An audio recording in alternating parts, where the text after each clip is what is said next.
आज जिला कांग्रेस कमेटी कोटपुतली बहरोड की ओर से एक महत्वपूर्ण प्रेस कॉन्फ्रेंस आयोजित की है।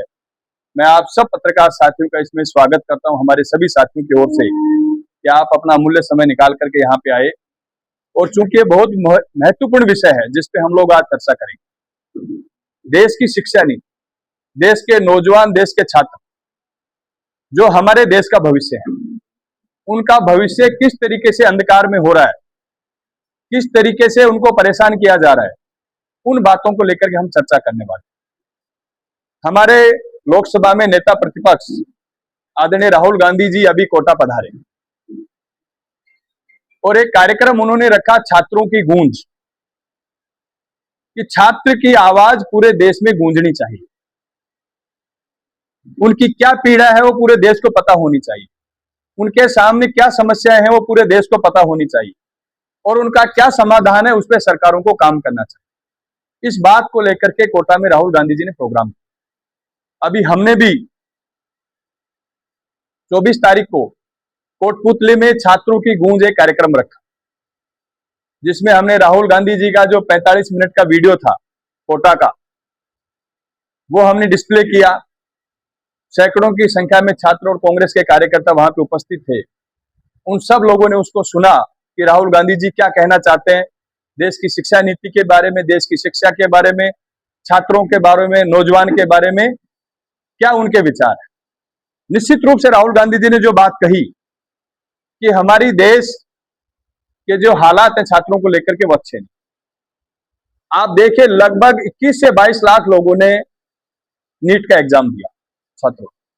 हमारे हर ढाणी, हर गांव के बच्चे, कोई सीकर में जाके कोचिंग कर रहा है, कोई कोटा में जाके कोचिंग कर रहा है, किसी की माँ साथ रहती है, किसी के पिताजी साथ रहते हैं, किसी की दादी साथ रहती है। अपने परिवार को छोड़ करके वो बच्चे सीकर में रहते हैं, कोई पीजी में रहते हैं, महंगी महंगी फीस कोचिंग को देते हैं, पीजी का खर्चा उठाते हैं, रहने का खर्चा उठाते हैं, बड़ी मेहनत के साथ बच्चे एग्जाम देते हैं और एग्जाम देने के बाद शाम को पता चलता है पेपर तो लीक हो गया। आप देखिए क्या स्थिति उन बच्चों की होती है। कितने बच्चों ने सुसाइड कर लिया इस बात को लेकर। हमारे राजस्थान के कई बच्चों ने सुसाइड किया।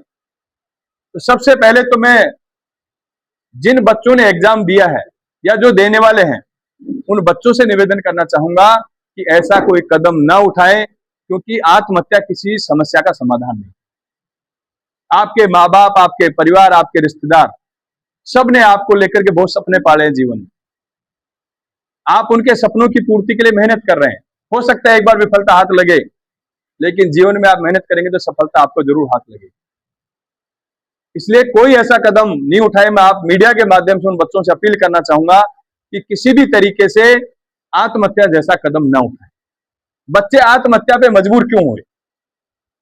नीट जैसी संस्था, नीट जैसा एग्जाम जो यूपीएससी की तर्ज पे एग्जाम होता है, उसका पेपर बड़े स्तर पे लीक हुआ है।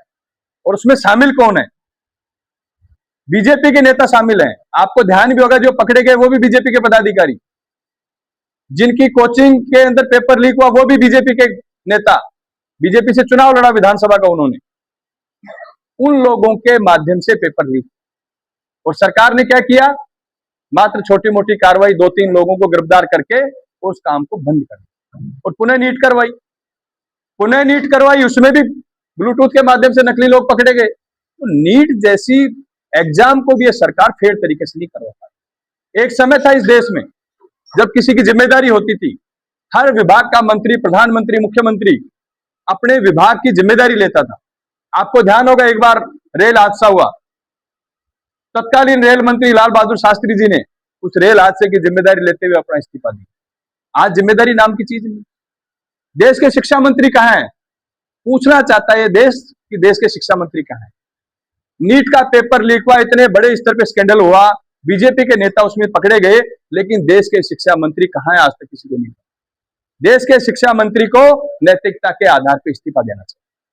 कांग्रेस पार्टी जब से पेपर लीक हुआ है तब से मांग कर रही है कि देश के शिक्षा मंत्री को नैतिकता के आधार पर इस्तीफा देना चाहिए। अगर वो इस्तीफा नहीं दे रहे हैं तो देश के प्रधानमंत्री जी की जिम्मेदारी बनती है कि वो उस मंत्री को बर्खास्त करें। इतना बड़ा स्कैंडल हो गया, कोई बोलने वाला नहीं है। देश के प्रधानमंत्री चुप हैं, देश का शिक्षा मंत्री चुप है, लेकिन कांग्रेस पार्टी चुप नहीं। हमारे नेता राहुल गांधी जी बार बार इस बात को बोल रहे हैं कि जिम्मेदारी लेनी पड़ेगी।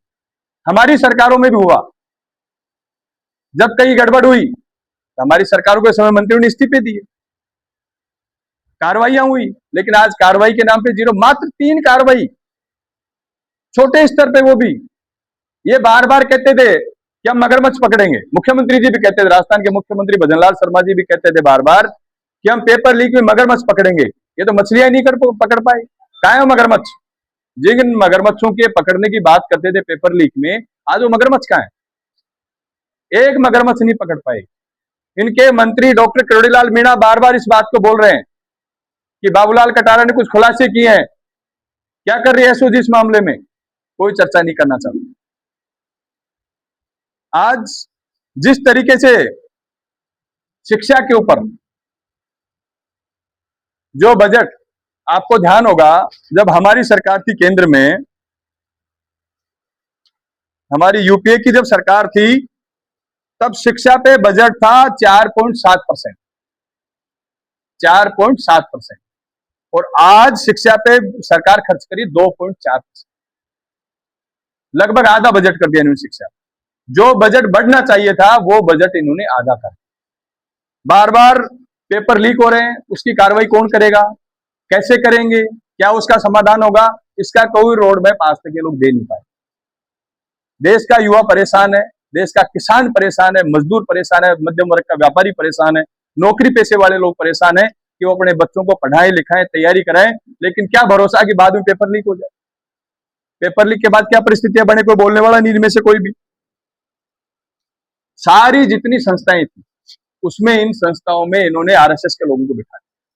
अभी माध्यमिक शिक्षा बोर्ड में नियुक्ति हुई है, बाकायदा उसका पूरा विवरण छापा गया कि आरएसएस के प्रचारक थे, उनको माध्यमिक शिक्षा बोर्ड का चेयरमैन बना दिया। आरपीएससी में नियुक्तियां हुई हैं, जो आरएसएस से जुड़े हुए लोग थे उनको आरपीएससी के मेंबर बना दिए गए। शिक्षा को कहां ले जाना चाहती भारतीय जनता पार्टी, इसका जवाब इन लोगों को देना पड़ेगा, लेकिन देश की जनता के सामने जवाब देना नहीं चाहती। कांग्रेस पार्टी बार बार इस बात को उठा रही कि भाई आप जवाब दीजिए, देश की जनता को आपको जवाब देना पड़ेगा कि आप इस शिक्षा को कहां ले जाना चाहते। पेपर लीक का ठोस रोड मैप ये लोग नहीं दे पा रहे, जो कि सबसे बड़ी विडंबना इस देश की। आज पेपर लीक के जो हालात बने हुए देश में, 21 लाख बच्चे, और 21 लाख में सिलेक्शन कितना होता है? 1 लाख बच्चा। हमारे नेता राहुल गांधी जी ने यह बात कही कि जिस तरीके के छात्र पढ़ रहे हैं उस तरीके का रोजगार हम नहीं दे पाए। मोदी जी जब 2014 में देश के प्रधानमंत्री बने, उससे पहले इन्होंने घोषणा की थी कि हम हर साल 2 करोड़ लोगों को देश में रोजगार दें। तो आज 12 साल हो गए, 12 साल में 24 करोड़ लोगों को रोजगार दिया क्या इन्होंने? चर्चा करते हैं इस बात की, आज चर्चा नहीं करना चाहते। ये लोग चर्चा ही नहीं करते इस बात के ऊपर कि हमने 2 करोड़ लोगों को हर साल रोजगार देने की बात। अगर 2 करोड़ लोगों को रोजगार देते तो 24 करोड़ लोगों को रोजगार मिलता। 24 करोड़ का मतलब देश की 25% आबादी, 20% आबादी को अब तक ये रोजगार दे चुके हैं, लेकिन इस पे ये लोग कोई चर्चा नहीं करना चाहते। जितने वादे, जितनी घोषणाएं इन लोगों ने की, उस पे एक पे ये लोग अमल नहीं करना चाहते। आज सीबीएसई का एग्जाम इतना फेयर एग्जाम होता था, आप और हम सबके बच्चे लगभग सीबीएसई बोर्ड से पढ़ते हैं, कितना फेयर एग्जाम होता था। सीबीएसई में कितना बड़ा घोटाला इस बार हुआ कि 17 लाख से अधिक स्टूडेंट सीबीएसई में इस बार प्रभावित हुए। इनकी जो मार्किंग होती थी, स्कैन होकर के होती थी, वो धुंधली आ गई, रीमार्किंग ये लोग कर नहीं पाए। उसका सबसे बड़ा जो कारण था कि ये ठेका इन्होंने हैदराबाद की कंपनी कोएम्प एडुटेक को मिला, जिसने टाटा कंसल्टेंसी सर्विस टीसीएस को सबसे कम बोली लगाकर पीछे छोड़ा। इस पे आरोप है, कांग्रेस पार्टी इस पे आरोप है, लगाती है कि 3 राउंड की टेंडर की शर्तों में बदलाव कर इस कंपनी को फायदा पहुंचा। जानबूझ के उस कंपनी को टेंडर दिया जिस कंपनी ने इन बच्चों के भविष्य के साथ खिलवाड़ किया। 3 बार उसमें टेंडर की शर्तें बदली गई ताकि उसी कंपनी को फायदा मिले, उसी कंपनी को ये टेंडर मिले। 17 लाख बच्चों का भविष्य अंधकार में हो, वो रीचेकिंग भी नहीं करा पा रहे। रीचेकिंग में समय इतना लगता है जब तक दूसरा एग्जाम आ जाता है। तो इस तरीके से शिक्षा के मामले में जो इन लोगों ने कबाड़े किए और जो बार बार ये मगरमच्छ पकड़ने की बात करते थे, कोई मगरमच्छ आज तक ये लोग नहीं पकड़ पाए।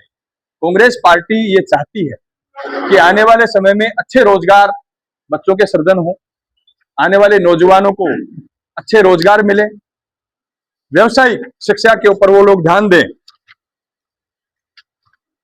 क्योंकि आज की जो एजुकेशन, राहुल गांधी जी ने कहा कि आज की एजुकेशन मात्र 10% बच्चों को रोजगार दे, 21 लाख दे रहे हैं, 1,20,000 सीटें हैं, तो 10% के लगभग हुआ। लगभग 10% बच्चों को, बाकी 90% कहां जाएगा?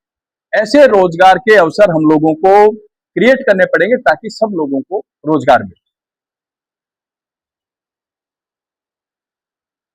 और इसके लिए सरकारों को काम करना पड़ेगा। हम सब लोग आज बार बार पिछले 15 से 20 दिन से, जब से ये कबाड़ा हुआ है इन लोगों ने किया है, तब से मांग कर रहे हैं कि आप देखो, इतनी बड़ी बात है, देश के शिक्षा मंत्री का कोई बयान भी नहीं आया अभी तक। आया कोई बयान? आप बता दो, एक बयान नहीं आया देश के शिक्षा मंत्री का जो अपनी गलती स्वीकार कर कि भाई हमने गलती की है, मैं इसका गलती स्वीकार करता हूं, मैं इस्तीफा देता हूं। देश में भारतीय जनता पार्टी की सरकार में नैतिकता नाम की चीज नहीं है। सिर्फ कुर्सी से चिपके रहना इनका मकसद है कि हम लोग कुर्सी से चिपके रहें, कुर्सी हमारी नहीं छूटे, इसके लिए कुछ भी हम लोगों को करना पड़े। इससे इनको कोई फर्क पड़ने वाला। किसी भी मंत्री पे आरोप लगे, किसी मुख्यमंत्री पे आरोप लगे, आप देखो मध्य प्रदेश के मुख्यमंत्री भी इतना बड़ा आरोप लगा है जमीन के घोटाले का, बोलने को तैयार नहीं है, कोई बात करने को तैयार नहीं है। अगर कांग्रेस के समय में ये चीजें होती तो ये चिल्ला चिल्ला के सड़कों पे आ जाते और कहते इस्तीफा दो। आज को इस्तीफे की बात कर रहे हैं इनमें से कोई? नैतिकता बनती है कि जहां मुख्यमंत्री का परिवार खुद जमीनें खरीद रहा है, उसके बाद वहीं सड़कें निकल रही है, वहीं डेवलपमेंट आ रहा है उन जमीनों के भाव बढ़ाने के लिए, इससे बड़ा करप्शन क्या होगा? सैकड़ों हजारों बीघा जमीन इन लोगों ने वहां खरीदी है, लेकिन भारतीय जनता पार्टी के लोग इनमें बोलने को तैयार हैं। तो मेरा आप सब लोगों के माध्यम से ये मांग है भारतीय जनता पार्टी से, देश के प्रधानमंत्री नरेंद्र मोदी जी से, कि देश के शिक्षा मंत्री को बर्खास्त करना चाहिए, उनको इस्तीफा देना पड़ेगा। अगर वो नहीं देंगे तो कांग्रेस पार्टी जगह जगह पे उनका विरोध करेगी। अब हमारे यूथ कांग्रेस एनएसयूआई के कार्यकर्ताओं ने उनका रास्ता रोककर भी उनसे इस्तीफे की मांग की, क्योंकि ये नैतिकता के खिलाफ कि जिस मंत्री पे इतना बड़ा आरोप लगा हो, जो देश के नौजवानों के भविष्य से खेल रहा हो, अगर आज वो इस्तीफा नहीं देता है तो देश में क्या संदेश जाएगा? तो आप सब लोगों के माध्यम से मेरी मांग है कांग्रेस पार्टी की तरफ से कि देश के शिक्षा मंत्री को बर्खास्त किया जाए या वो इस्तीफा दें, और शिक्षा की जो नीति है उसको अच्छे से सरकार लागू करे, शिक्षा का बजट बढ़ाया जाए। आज हर जगह प्राइवेटाइजेशन हो गया, सरकारी स्कूलें बंद हो रही है। भारतीय जनता पार्टी के राज में हर बार सरकारी स्कूलें बंद होती है। हमने सरकारी स्कूलें खोली है, हमने पंचायत हेडक्वार्टर पे हमने सरकारी स्कूलें खोली, इंग्लिश मीडियम स्कूलें खोली। पहली बार राजस्थान में कंसेप्ट लेके इंग्लिश मीडियम स्कूल का हम लोग लेकर, हमारी पार्टी हमारी सरकार लेकर गई। हर पंचायत में लगभग हमने इंग्लिश मीडियम स्कूलें खोली, उसको भी बंद करने का काम कर रहे हैं धीरे धीरे। उनमें भी टीचर्स नहीं लगा पा रहे अभी तक। जो स्कूलें इन्होंने बंद की थी उनको हमने वापस चालू की थी। पिछली जब भारतीय जनता पार्टी की राजस्थान में सरकार थी उसमें काफी स्कूल इन्होंने बंद की, उन स्कूलों को हमने खोला। लगभग हर पंचायत में हमने जितनी स्कूलें सेकेंडरी थी सबको एक बजट में हमने सीनियर सेकेंडरी कर दी। राजस्थान में सेकेंडरी स्कूल नहीं अब कोई भी, या तो सीनियर सेकेंडरी मिलेगी या मिडिल मिलेगी। एक एक पंचायत में 4-4, 5-5 स्कूलें भी हमने खोली। ये लोग इन बातों पे ध्यान नहीं दे रहे हैं। मेरा आप सब लोगों के माध्यम से ये मांग है भारतीय जनता पार्टी से कि शिक्षा का बजट बढ़ाया जाए।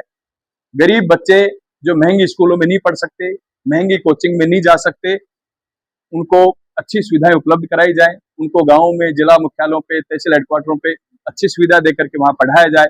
हमने कोशिश की, देवनारायण आवासीय विद्यालय हमने खोले, इतने अच्छे विद्यालय खोले। हर ब्लॉक पे बालिकाओं के लिए हमने कस्तूरबा गांधी आवासीय छात्रावास खोले जहां 100 बच्चों की कैपेसिटी है। हर बार शिक्षा के क्षेत्र में आमूलचूल परिवर्तन करने का काम किया तो कांग्रेस की सरकार ने, ये लोग इस पे ध्यान नहीं दे रहे। आप सब लोगों के माध्यम से मैं मांग करता हूं कि शिक्षा नीति में बदलाव करें, शिक्षा नीति में आरएसएस का एजेंडा ना घुसाएं, शिक्षा नीति में सबको साथ लेकर के चलें, इतिहास से छेड़छाड़ ना करें, और आने वाले समय में शिक्षा का बजट बढ़ा करके गरीब बच्चों को, आम परिवार के बच्चों को शिक्षा का लाभ लेने के लिए लोग प्रेरित करें, और देश के शिक्षा मंत्री अपनी नैतिक जिम्मेदारी लेते हुए इस्तीफा दें, ये मैं मांग करता हूं।